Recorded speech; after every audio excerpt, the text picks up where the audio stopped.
meal eater. Well, So I good man. It's a good choice. Good well, for yeah, your cholesterol too. I'm working on it. I'm working. I'm chopping wood. It's been a week, a little bit more than a week. It wasn't that bad. I'm down 6-ish pounds. In a week? Yeah. That's the difference between men and women. That is just not fair. But you got to remember, I'm carrying a lot too. All right. Well, it is 9 o'clock my time, 12 o'clock your time. So we will Yes. officially get started, Mr. Peace. Yes, ma'am. Thank you, first of all. It was so good to catch up with you last week and then more over the weekend. Mm-hmm. And I'm so glad you said yes. And we could get you on this week. Okay. Well, So I appreciate that. let's start with this because we distance wise, I don't know that we can get much further apart in this country from where you are to where I am. So tell everybody where you're at and what your current roles are. And then I'd like you to just kind of give us your abbreviated KW story, because I think you've been around us longer than I have. 16 years. Yeah, okay, right there. Years. Right there. And so I'm located in Upper Marlboro, Maryland, which is in Prince George's County, right directly due east of Washington, D.C. Leave the capital, go down Pennsylvania. If you go down Pennsylvania Avenue, go about 10 miles and you're in Upper Marlboro. And so I've been here. I've been at Keller Williams for 16 years. My current role, I'm an operating partner. I'm an OP, and I also have a team. In this space, I came directly into KW. I was an agent prior to being an OP. So I moved straight from an agent at Remax to an OP at Keller Williams. And crazy, man. Did you know what you were getting into? Yeah, I did. Actually, I did. I did and I didn't. I should say I did because I understood what my passion and what my commitment was for this space. And I knew I always had a big goal. My goal was to have an office, a market center with 250 agents. That was from the beginning.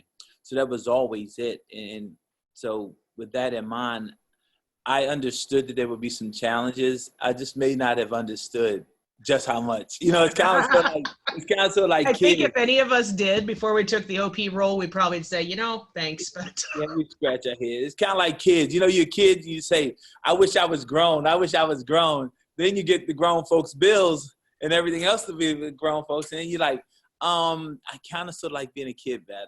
Yeah, I was really good about criticizing all my leaders and all my bosses until I became the boss. And I went, oh, I get it now. Yeah. All right, so go back for a second, because 16 years, that would have been 2004? Right, yes. And how were you introduced to KW, and how did you make the decision? And then tell everybody what you were so clear with that mission of 250 agents. Why? What was the purpose behind that? What is the purpose behind that? On a scale from 1 to 10, how brutally honest can I be? This is a very safe group, and I want, hey man, they're used to me, so. Okay, cool. All right, so I just have to ask. And so what drew me to Keller Williams, I was actually coming from a RE/MAX convention, and I was a RE/MAX Platinum winner, which at that time, this was like 2000, it was about 2002, 2003. And back during that time, a Platinum trophy was $250,000 in GCI. And that was a lot. That was a lot of GCI back then. Yeah. And so I was on a plane, and I never forget, the woman's name was Denise Whitty. She was from a vendor, and she said, "Oh, that's a beautiful trophy. What's that all about?" And I explained it to her. She was also coming from the conference. She was coming from RE/MAX conference also. And so, what is that all about? So I explained it to her, and she said, there's a company, and there's this guy in your area. And I told her where I was from. She said, there's this guy coming to your area. He's really, really great. His name is Gary Keller, and he does these great speeches, and he's coming to Washington, D.C. You should go hear him speak. And I was like, okay, I'll think about it. And I looked at it, and it just didn't work for my schedule, and it didn't happen. And then she was telling me it was from Keller Williams. I said, well, they're not in our area, so it's no big deal. And I kind of blew it off. And that was my introduction to what the company really was. And then I saw not long after that, I saw a listing with the Keller Williams under Keller Williams. So I In said, your area? yeah, in my area. But there was one. It was just 40 miles away from me. Was in my marketplace. And then I saw it. I said, they are here. I said, let me look this company up. And I looked the company up, and I started reading about the company. I said, wow, this is really interesting. And I was like, at the time I was in the military. I was close to retirement. I was like a year, maybe a little more than a year away from retiring. So I said, this is interesting. So I sent the information. I'm interested in learning more about your franchise, because it was learning based. It was talking agent centric. So it was right up my alley. And so I started looking up information, because what I knew is that in my transition from the military, I wanted to open up a real estate office. And I wanted to open up a real estate office for a couple of different reasons. And all of my transitions, whether it was Prudential, Coldwell Banker, Remax. Oh, you've been around the block. Well, yeah, but I don't even want to go through that one. Two of the companies went bankrupt. And so I thought it was me. I started getting a complex. Am I doing something wrong? And so that's how that happened. But in my real estate business, what I understood was that the company was not making me who I was. It was me.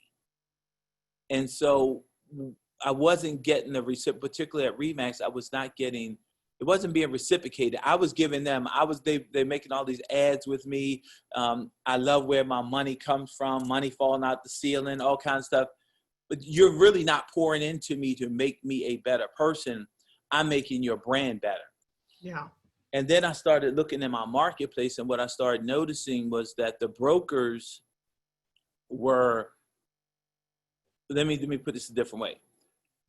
I would go 5 miles, 10 miles one way, 10 miles the other way, and the offices looked a certain way. They had hardwood surfaces. They had 3 and 4 piece crown in the ceiling, really nice artwork.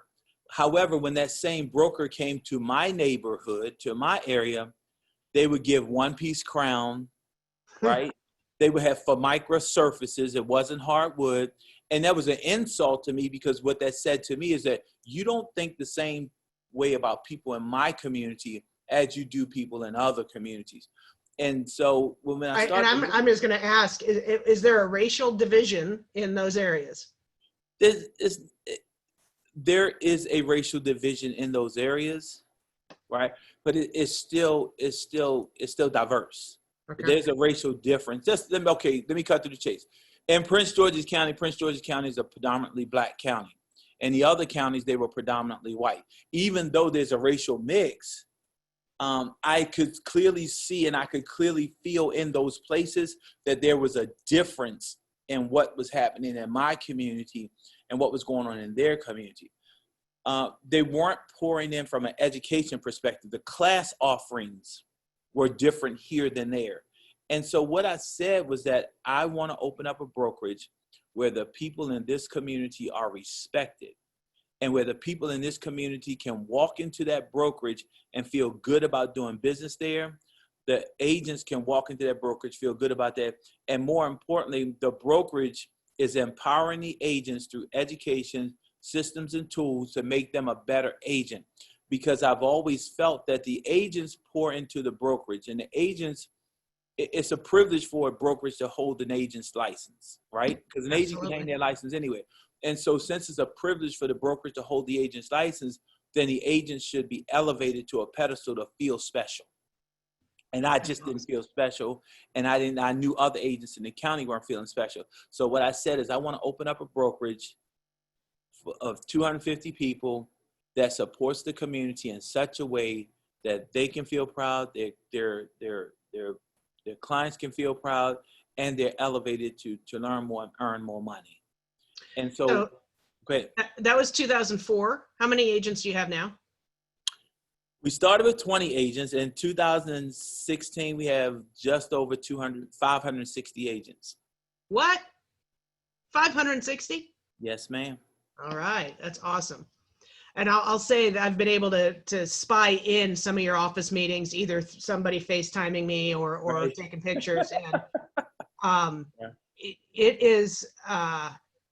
it makes my heart so warm. And and I've never said this to you, but you've lit the path for me to have an even more diverse office. And our office is really diverse, Right. in comparison to most of the other brokerage houses in San Diego, but we're nowhere near where I want to be. And looking into your office, I'm like, that's awesome. And there's 500 agents. There's still an incredible family feel with your people. And it's by design. It's by design because, you know, people sense when you're disingenuous. Oh, they don't sense, they know it. They know it. Exactly. Yeah. And so one of the things that we've done, and we've done a really great job at, is creating that culture. And that culture is typically, just so you're clear, you were looking for a tip. Anybody's here is looking for a tip of how to change the culture of your relationships. Start having events centered around food. You know, the truth is, you don't eat with people who you don't like. I don't care what restaurant they're inviting you to. If you don't like them, you're not going. Better be careful with this pescatarian diet. Oh. There's always something. There's a piece of fish. I can eat vegetables too. But let's be real. I'm a true meat eater. Yeah. I can eat vegetables. That's not like high on my list. It's becoming high on my list because I want to make this ultimate change in my body image. Yeah. And I'm going to ask you an inappropriate question. How old are you, sir? That's not inappropriate. I'm 55 and proud. I earned every one of these. You look good. Every one of them. So thank you. All right. So have you accomplished what you've wanted to accomplish with that market center? No. What's left? What's left? Why can't we have? What's next? Why can't we have 800 agents? All right. We haven't profit shared $1 million yet. And I mean, in 1 year. Right. We haven't profit shared $1 million in 1 year yet. So there's some room for growth. We haven't helped enough people earn a consistent $300,000 a year. That's one of my other things. One of my passions is to help 1,000 people earn $300,000 a year consistently. And some would ask, why $300,000 a year? Write that number down. If you earn $300,000 a year, you take $120,000 for taxes and cost of sale, and then you have $180,000 left to change your life and the trajectory of your family's life. What could you do with that? Well, how would that shape someone's life? That's a major impact right there. Yeah.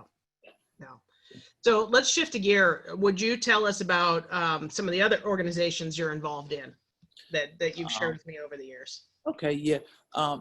I was involved in I've been involved with nonprofit housing. I've sat on the board of nonprofit housing. I've sat on the board of National Association of Real Estate Brokers. I've been engaged in just different civil organizations, Boys and Girls Club, just Boy Scouts. I've been involved in numerous organizations. However, over the past 3 years, over the past 4 years, I've cut back on displacing myself. And the reason why I said displacing myself, because yes, I'm involved in all these different activities. The real question becomes, how much impact am I having? Like dispersing my time. You do a little bit here, you do a little bit, and it makes you feel good. It's not about feeling good, it's about having an impact. Yeah. And for me, I've curtailed everything pretty much, and I focus my energy on primarily one organization, and that organization is 100 Black Men of America. And the reason why is because it is a community-based organization, and it is focused on changing the trajectory of the youth in the community. And if you notice, I said the youth, yeah, because sometimes people get confused because of the title that we only focus on one group. We focus on the community. If those kids, if we have Hispanic kids in our program, we have Asian kids in our program, we have white kids in our program, and the fact is they're in that community. And when you're in that community, nobody cares what you really look like. They care that, are you community-based, and are you giving and pouring back into that community? Are you on the team? Yeah. And so whatever the kids are, that's what happens, because the truth is, what they see is what they'll be, right? And if kids don't see somebody in their community doing something special, they don't believe that they can do something special. Now, and in that whole conversation, I would be remiss if I did not say the primary objective with the organization has been, to look for those Black kids, those African-American kids, and help them to see something different other than what they see on TV. So they can see a different possibility, right? Exactly. You don't have to go. You can go on TV any day of the week and hit the button, and you can see the white lawyer. You can go on the TV and hit the button anyway. You can see an Asian professional somewhere. Not until recently, you just didn't see that in the community. Now, as far as being in a community, you can't even see that in the community most of the time. And so these kids, I felt that these kids deserve as much of my undivided attention and from a social perspective as possible. And so that's what we do. We mentor. What's the mission of that organization, and is it everywhere? Do we have access to it? Absolutely. Outside of Maryland? There's a San Diego chapter. We have over 100 chapters throughout the world. We have 5 international chapters, and the other 96 chapters are located throughout the United States. And what we do is a mentoring organization. It's a mentoring organization whereby we go into communities, primarily communities of disadvantaged youth. And what we do is we go in, we mentor, we do some community service. And the biggest impact that we have is that when we walk into that community, these kids are seeing something that they've never seen before. You're seeing professionals, you're seeing lawyers, doctors, scientists, real estate professionals, you're seeing owners, you're seeing people that you just typically don't see in your day-to-day activities. And during our mentoring, like I said, what they see is what they'll be. We explain to them the values of life. We have 4 pillars: health, education, welfare, and economic health, education, economic empowerment. I'm brain locked. You got me now. Health, education, mentoring, and economic empowerment.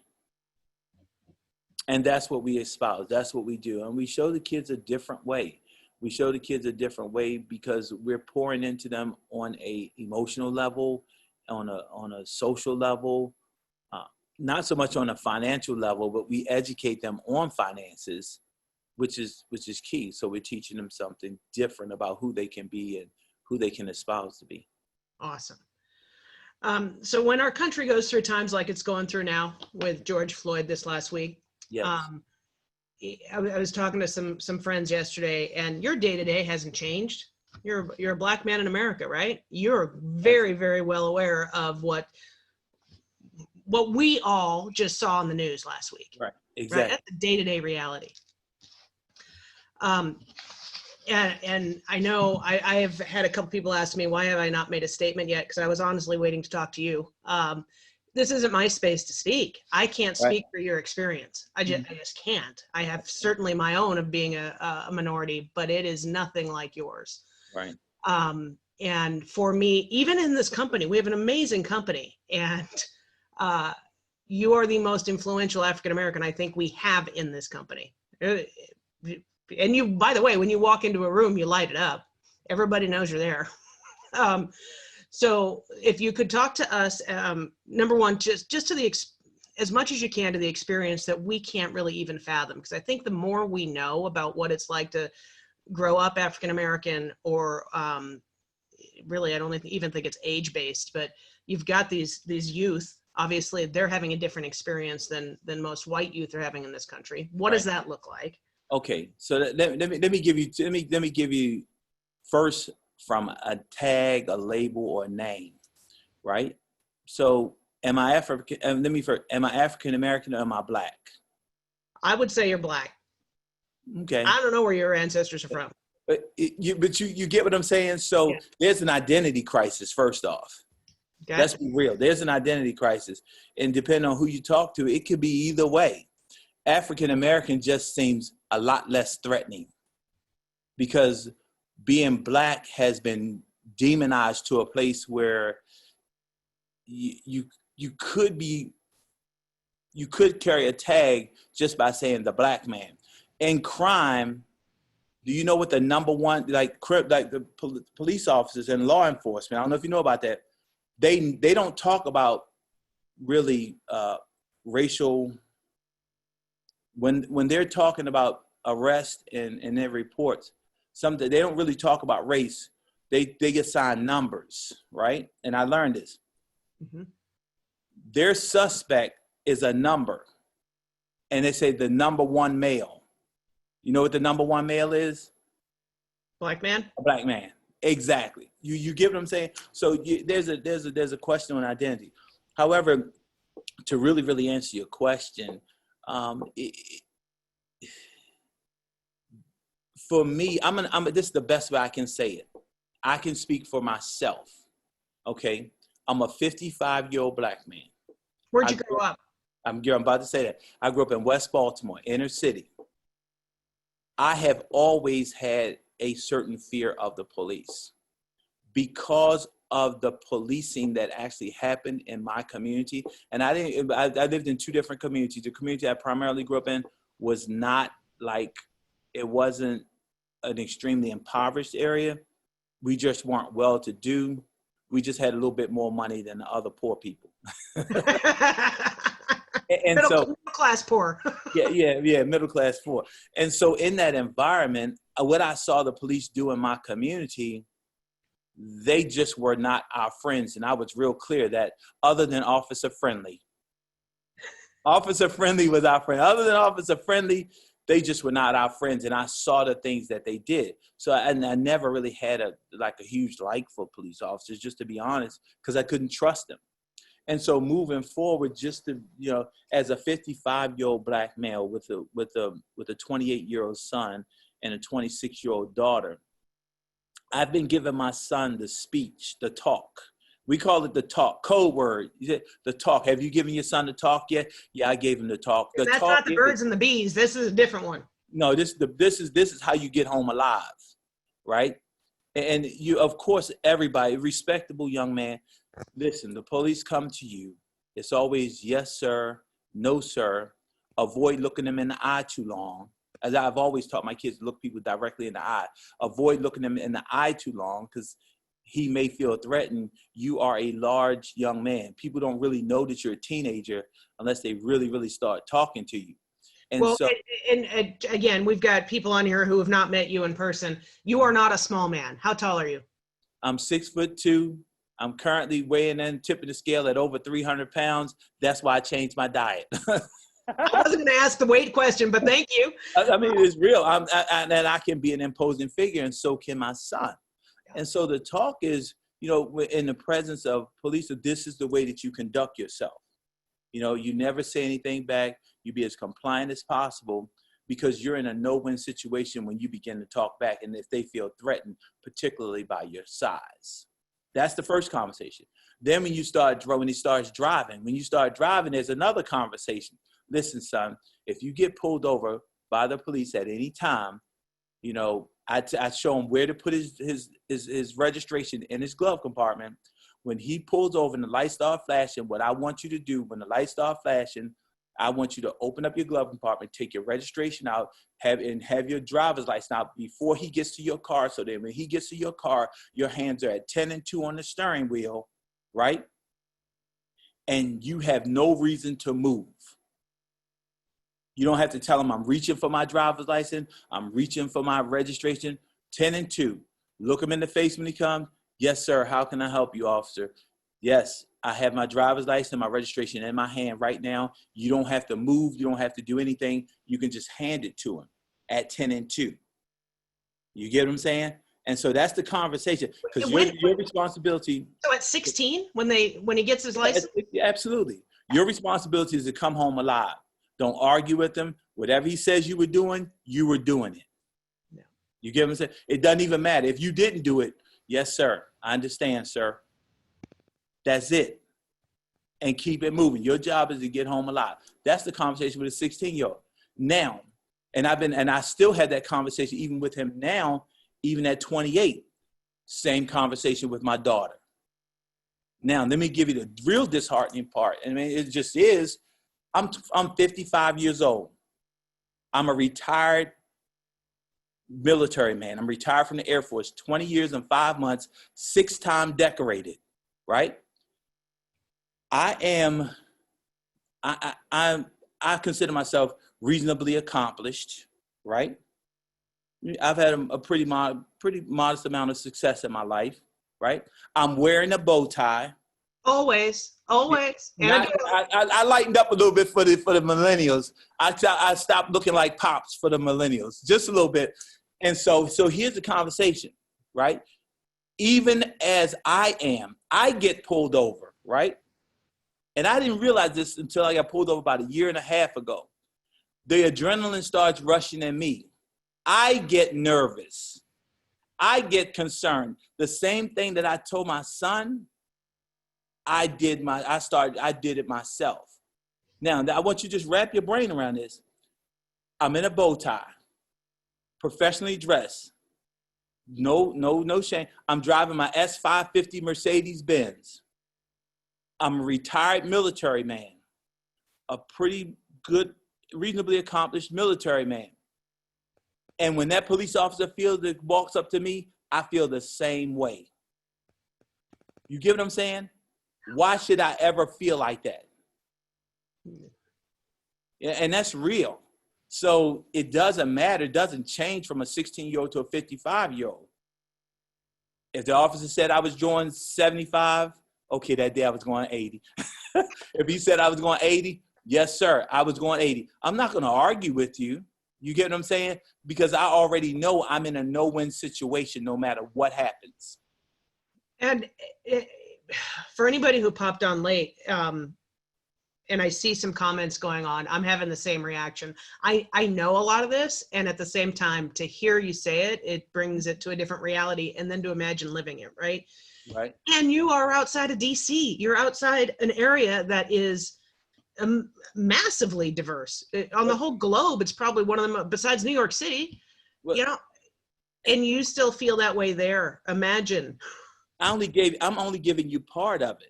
I'm right outside of my community, which is not a bad community, and the officer knows exactly where I live because it's not a bad community, right?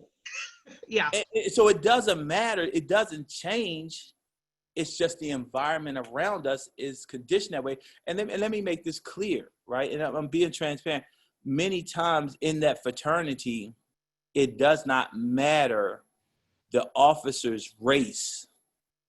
It's the fraternity of law enforcement. Yeah. It's the fraternity of law enforcement and the perceived value of the person who they're pulling over and the perceived privilege or right of what they have and what they have the ability to do. Because most Americans don't know the police can kill you. They have the right to kill you. And all they have to say is, I felt threatened. Yep. 3 words, I felt threatened. That's it. Yep. Whether they did or didn't. And actually, somebody's probably going to disagree with me. Their training says in a lot of places, if 2 people involved in an altercation and 1 person is dead, there's only 1 witness. Yep. You get what I'm saying? Yeah. How many times do you really hear that the police officer wounded somebody? Oh, no. In all transparency, you and I have never talked about this. I have 4 years law enforcement experience. Mm-hmm.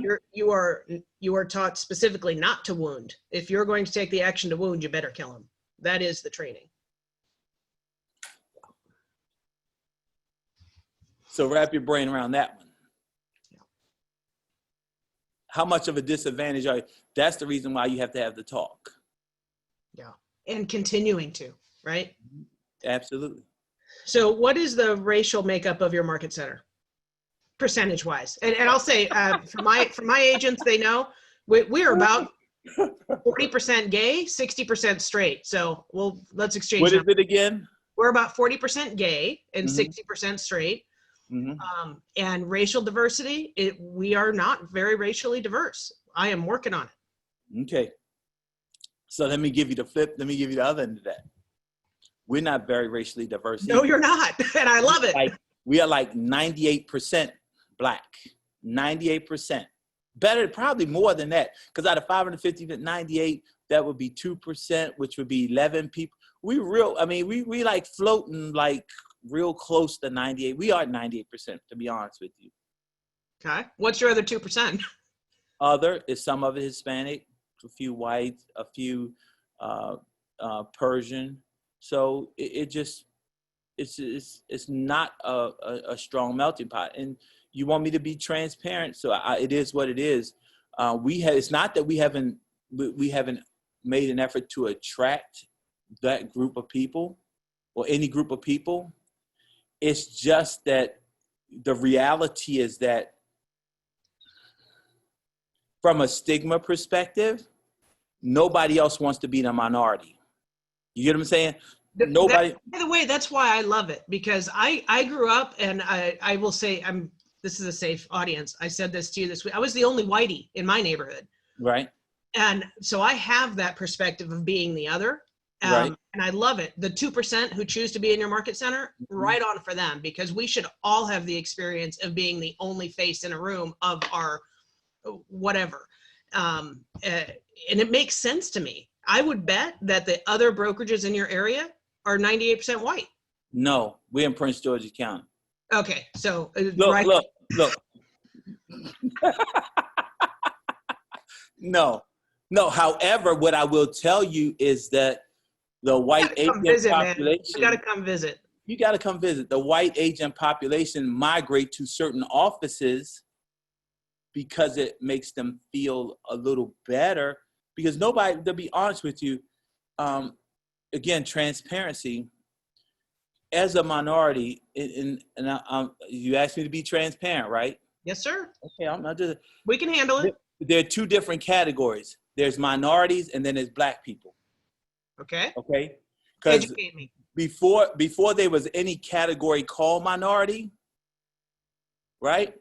There were Black people. There were Black people who were persecuted, marginalized, segregated, enslaved, put into lower socioeconomic economic class for all kinds of reasons.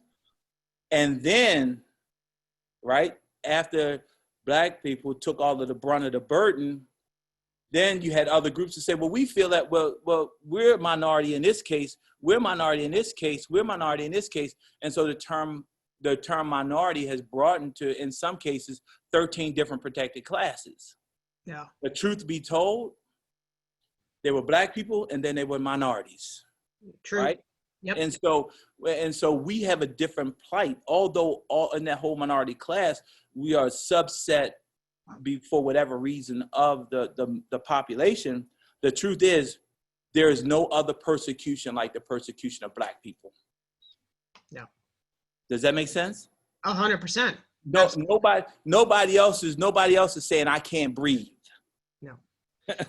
you get what I'm saying? Yeah, I'm going to bring one layer into this because for years in college, I did a lot of diversity work. And I haven't shared this with you. I got a death threat my first semester at college. Mm-hmm. And it put me into activism like that because instead of going quiet, I got pissed off, right? Right.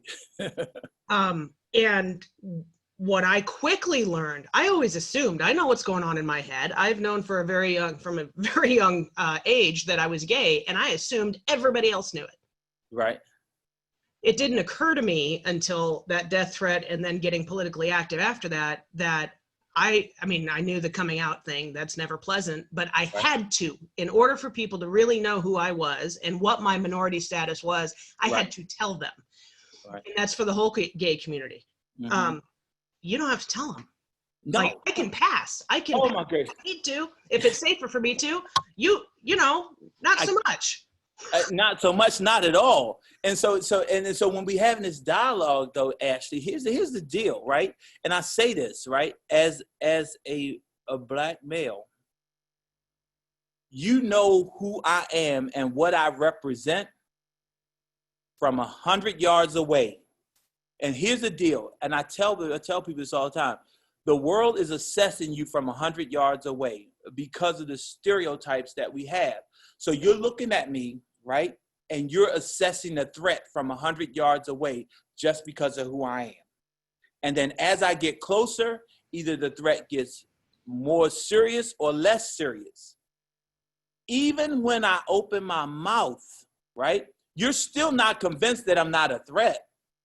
And so even with the bow tie, even with the custom suits, even with the crocodile shoes, even getting out of the S550 Mercedes-Benz, does not matter. I am still a threat. And that is something that no other category of quote unquote minority ever has to deal with from that perspective, right? And so in that space, it just requires a certain amount of, I'm going to call it elegance. It requires a certain amount of elegance to walk through that space and not be pissed off enough so that you respond to what happens. Here's my question, because I don't even remember. I cannot remember the day I met you. I feel like you've always been in my KW world. Right. And I do, your energy is so palpable, and it's such a loving, joyful energy, always. And at 6'2" and 300 pounds, when you hug me, I disappear. Like, and you give great hugs. Right. But you're right. You have that imposing physical form, but that's not your energy. So how do you stay, knowing everything you just shared with us and knowing how the deck can be stacked against you? How do you keep in that joyful space with that energy and not come out pissed off? Let me help you, because every day I understand that every day that I get up and every day I wake up and my feet hit the floor, I'm a salesperson. I'm selling myself and I'm selling the Black community, because it's my responsibility to represent myself and my community in such a way that I can influence the way that people think or people feel about Black people in general. Whatever stereotype you thought you had, when you meet me, oh, that's, and unfortunately, this is a real conversation. Oh, he's a good one. You give us, and again, and until you meet, and my responsibility is to make sure that I represent my community in such a way that I can influence your opinion of what you thought you knew about Black people, because I don't know what experiences people have had. No, but you can assume what they think, because the programming has been so intense through this whole country. Exactly. And I try to stay out of assumption, because you know what assumption does, right? And I do my best to stay in curiosity and just to stay in curiosity in that space. However, I do understand the challenges after being in the military for 20 years. Well, and I would say, when I think of all the military branches, the Air Force is not the most diverse, I would think. It's really not. I've been in many environments, and I was not that I'm really that smart. I was in a geeky career field, so it was really limited. And so I understood that I've always carried the banner, because I'm the one, right? I'm the one in the room. And it comes back to a conversation which I had with somebody yesterday. How many times have you heard people say, well, I tried a Black person before and it didn't work? Okay, you tried a Black person before. I hired a Black person. I hired a Black person for services. I used some type of service from a Black person before and it didn't work. So you tried to service from one Black person and it didn't work. So that means all Black people don't give the same level of service. Is that what you're telling me? And you have to say that in a real massaging way to help people understand that what you just said was not okay. And again, I understand it. In that space, I am carrying the flag. Every time I'm at KWRI, I am carrying the flag. You are totally carrying the flag for all Black people. And I understood that 16 years ago when I walked in the Omni Hotel and I saw that I was the only one in the room, right? And I knew I had a job on my hand. I knew I had another job. And you're doing it beautifully, by the way. Thank you. So let's go back for a second. And I swear I could stay on this with you for the rest of the day. And right. I have a hard break at 10 because I'm teaching. That's okay. And I would love to have you back and continue the conversation many times. I had a talk with, I almost said who, an OP in the South this week. Great guy, super, super great guy. Spent a lot of time in New York City, actually kind of grew up in New York City, now lives in a southern state. And we were talking about, what do we do? What's the conversation we need to create in our market centers around this, right? Okay. And he's not in a diverse area. However, he has prior experience in one. So he broke down with me, and I was surprised. We had a great conversation, but I don't know that I advised him the right thing. So I want your opinion on this. No, because I think we are all educators, and doggone it, if we don't stand up now and start taking a stand and teaching people, can't demand people to change until we teach them how to think about things. Exactly. So his challenge was, now in his social group, there's a lot more racist language that goes on. Didn't happen that much in his social group in New York, where he is now. And for the last several years, he's just kind of let it go. Heard it, ignored it, not confronted it. And now with what's happened this week, he's got guilt and shame and is wondering, how does he correct that now with his golf buddies who are, using slurs? How does he go back and say, stop it, that's not acceptable, and get a positive result? Right. And that's a difficult challenge, because number one, I don't have golf buddies like that. But well, that's kind of what I said. We all choose, right? Exactly. Yeah, it's a choice. I don't have golf buddies like that. However, that's one of my main conversations. I'm going into something else that you're probably going to ask me later. The best impact that anybody can have is hyperlocal and local. Do your part locally. You can't worry. You try to go national. You're like a freaking drop of water in a bucket. But local, you can have the greatest impact local. And if we all have the greatest impact local and hyperlocal, it changes the dynamic. Yep. And so in that space, you got your friends say, listen, and you just flip it around. You say, well, how would you feel if that was your son or your daughter, and somebody was calling them that a different name other than what you gave them at birth? How would that make you feel? And so, well, and it comes into a different conversation. The challenge is that we spend so much time wanting to be liked by people that we do ignore it. And so in your silence, you're complicit. Absolutely. Silence. Exactly. And so here's what happens when it's said. So if I had to be careful what I say. No, you don't, man. No, you. Okay. Well, if you here's the deal. As a man or a woman, because it can flow both ways. If you hang around whores long enough, you'll become a whore. Doesn't matter whether you're guilty or not, right? You don't have to be guilty. You're judged by your association. And so in that conversation, not just are you judged, over time you do become your associations. We know that. Yeah, absolutely. Absolutely. So you might say, I don't like what they say, but then you become that person to a certain degree because it becomes acceptable. You become desensitized. And it's the same thing. Like when people talk about in the black community and say, well, the black people are up in arms when a white person kills a white person, but they're not up in arms when a black person kills a black person. Well, that's because they are up in arms, but they're just a little more desensitized to it because they've seen it happen time and time again. Well, there's a whole nother layer there. I mean, exactly. That's just exactly. Yeah. Exactly. There's more to it, right? There's more to it, but I'm simplifying it a little bit because I've heard people say that before. Well, what about this? Or what about that? What about this? That right there, that's a different conversation because that's a compromise of total trust. Because what happens is police are there to serve and protect. It doesn't say everybody.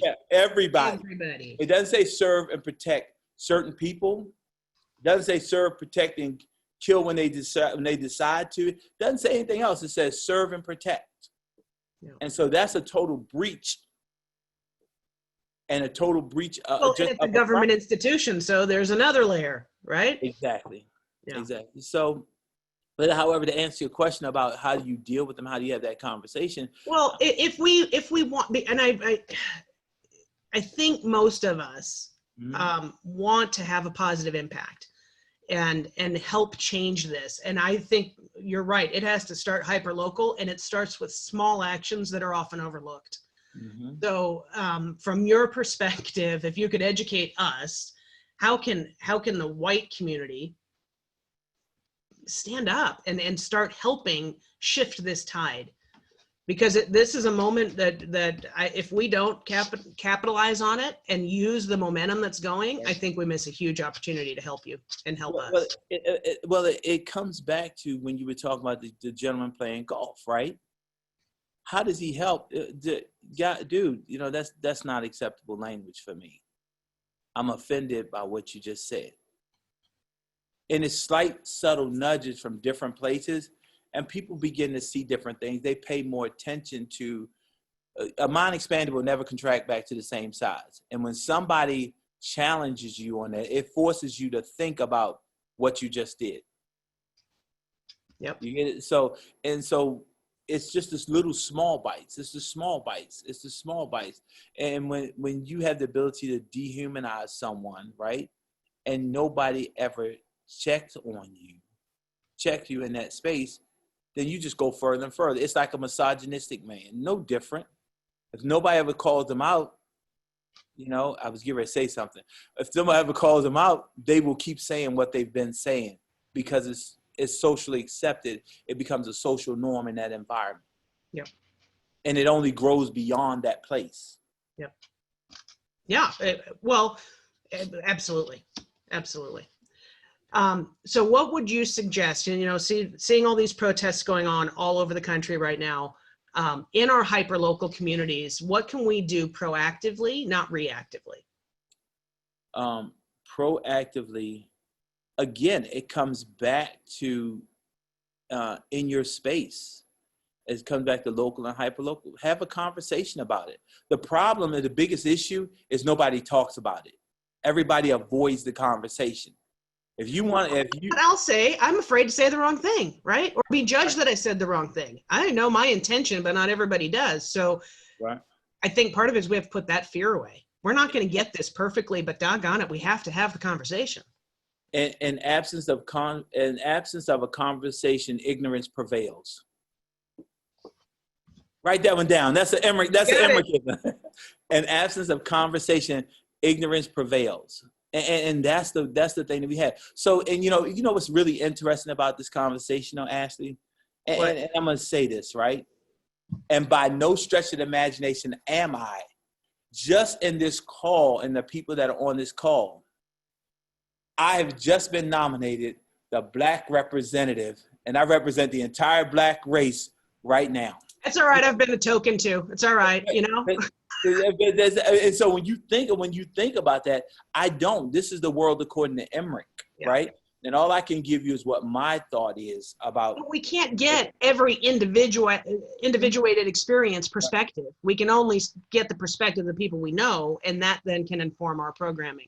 And what I appreciate you reaching out to me and even having this conversation, because it's a conversation I absolutely love, enjoy, and I've embraced for probably 37, longer than I've embraced for probably about 37 years, 36 years. And the reason why I said I've embraced it for 36 years, because prior to me going into the military, right, my interaction with white people was probably maybe 5 or 10%, and that was in a store.